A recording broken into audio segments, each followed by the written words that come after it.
Ok, xin chào mọi người đã quay trở lại với Atang TV. Thì hôm nay Atang TV sẽ giới thiệu đến mọi người một trong những cái phong tục của người Mông của bọn mình ở trên Mộc Châu, Sơn La. Đó là thủ tục đặt tên cho con. Thì các bạn cũng biết là mỗi dân tộc thì có một cái thủ tục đặt tên con nó khác nhau.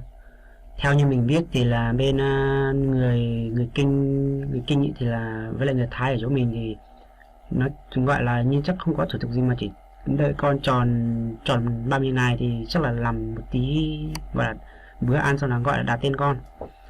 Còn bọn mình thì nó khác, bọn mình là chỉ có 3-4 ngày là bọn mình làm cái lễ như này để đặt tên con.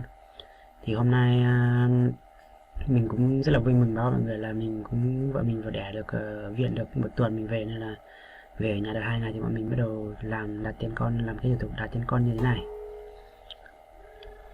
Thì người Mông mình ngày xưa thì là đẻ ở nhà thôi, nên là cứ 3 ngày sau là đặt tên con, nhưng bây giờ thì bọn mình cũng theo xã hội, bọn mình cũng đẻ thì cũng hay đi vào viện, mà bọn mình cũng hay cho vào viện cho nó an toàn.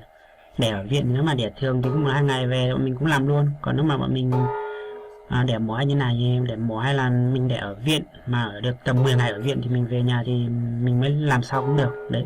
Nên là bây giờ nó không bắt buộc là cứ phải 3 ngày sau mới đặt tên con. Còn ngày xưa mấy ông bà già thì cứ phải bắt buộc là 3 ngày sau là làm cái lễ như này để đặt tên cho con luôn đấy mọi người ạ. Thì như trong video mọi người đang nhìn thấy này, thì cái thầy cúng nó sẽ là người chủ trì, và thường thường thì người Mông mà mình làm rất là sớm, tầm 3:30-4 giờ dậy làm cái thủ tục này rồi, để mà gọi là dậy sớm làm này. Xong thì xong cái này làm cái này mình mổ con lợn, tùy nhà có điều kiện, không có người là mổ lợn, nhà mổ bò đấy, để mà anh em ra mừng đấy. Nên là cứ tầm khoảng 7-8 giờ sáng là bọn mình bắt đầu gọi là chuẩn bị xong ngồi vào mâm đấy mọi người ạ. Nên là bọn mình hay dậy sớm lắm, dậy sớm để làm cái này đấy. Thì người có thể nhìn thấy này, đây có là con gà trống này, con gà trống với lại 2 cái nến, một cái bàn cùng với một cái hương để trước cái cửa chính của bọn mình như này. Rồi thầy cúng sẽ có cái chuông nhỉ, hay là không nhầm, có cái mình quên mất tên, có cái này đấy như này. Đây là cũng đang gọi là thông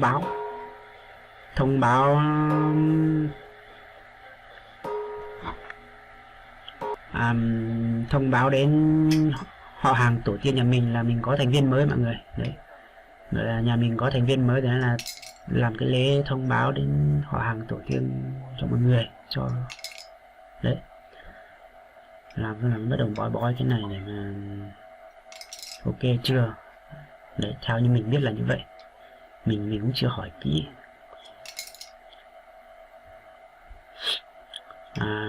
Đấy là của người Mông bọn mình đấy. Còn các dân tộc khác thì mình nghĩ là chắc cũng có, mỗi người có một cái phong tục, một cái tập quán nó riêng đấy. Mọi người có thể nhìn thấy làm cái này cũng khá là lâu đấy. Làm cái này xong là đốt mấy cái tờ giấy, đốt mấy cái tờ giấy này xong là mới bắt đầu dịch làm trong nhà nữa cơ, làm trong nhà xong mới xong cơ đấy. Đây mọi người, làm xong thì bắt đầu là mổ con gà này đấy. Con gà này là con gà dùng để mà tế các cụ với lại tổ tiên, cho họ biết rằng là mình có thành viên mới thì là mình cũng mổ cho họ ăn, mổ cho họ mừng đấy. Gọi là mình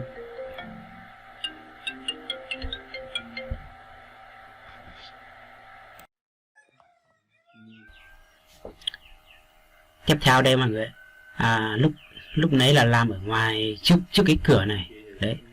Thì làm xong thì bọn mình đốt hết mấy cái tờ giấy ở ngoài này nhá. Thì cái bàn này thì vẫn để đây, nhưng mà mấy cái tờ giấy ở bên này thì đốt hết, xong bắt đầu làm ở trong nhà đấy. Thì làm ở ngoài một con gà đấy, bây giờ làm trong nhà là 2 con nữa mọi người, 2 con đấy.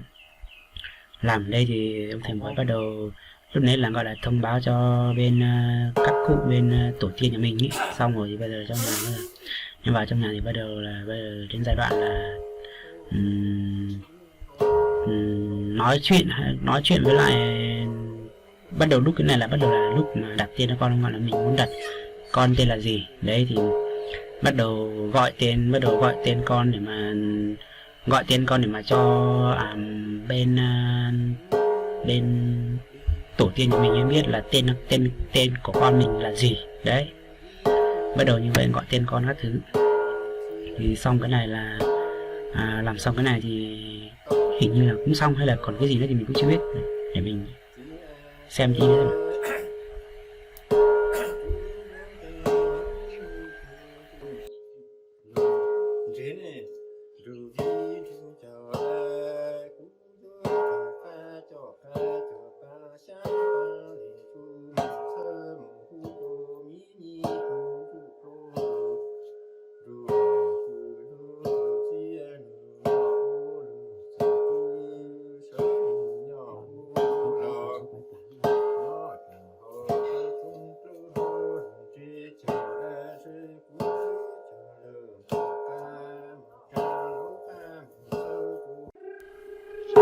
Ở đây tiếp theo cái lúc đấy thì đây mọi người, mình quên mất đó là khi mà cái con gà mà lúc đầu mổ ấy đấy, luộc con gà đến chín thì bắt đầu mang ra đây để mà mời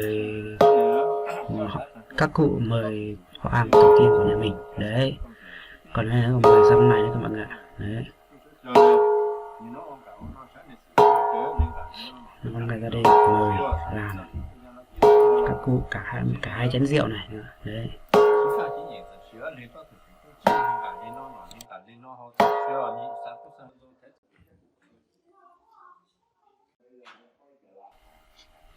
Còn trong nhà này thì mọi người có thể nhìn thấy là đây là 2 con gà mà lúc nãy thằng cháu nó cầm làm ở trong nhà đấy. 2 con gà đấy cũng luộc xong thì cũng mang ra đây để mời họ đấy. Mình luộc xong thì mình mang ra đây cùng với 2 chén rượu như này, bát canh đấy, ra đây để mời họ, cảm ơn họ và thông báo họ là con của mình tên là gì rồi đấy. Bước này là xong, cái bước này là hình như là cũng xong rồi mọi người đấy. Thì bọn mình thì cái thủ tục đặt con này thì gọi là có mấy cái bước chính như này, 3-4 bước chính như thế này đấy. Xong như này là xong như này là tùy vào điều kiện của từng nhà, xong mình có thể mổ thêm lợn, thêm bò, trâu để mà mời anh em họ hàng ra mừng với mọi người đấy. Thì bọn mình mà uống rượu mừng, làm cái lễ đặt tên con như này mà tí anh em họ hàng ra mừng uống rượu là bọn mình có cái thủ tục gọi là chén mẹ con ấy. Chén mẹ con này uống hơi bị ác đi mọi người đấy, mình sợ nhất cái chén này. Nên là video hôm nay của bọn mình thì chắc đến đây là hết. Nên là bọn mình rất là cảm ơn Trăm Thăng TV rất là cảm ơn mọi người đã quan tâm và theo dõi. Mình xin chúc mọi người sức khỏe. Mình xin hẹn gặp lại mọi người.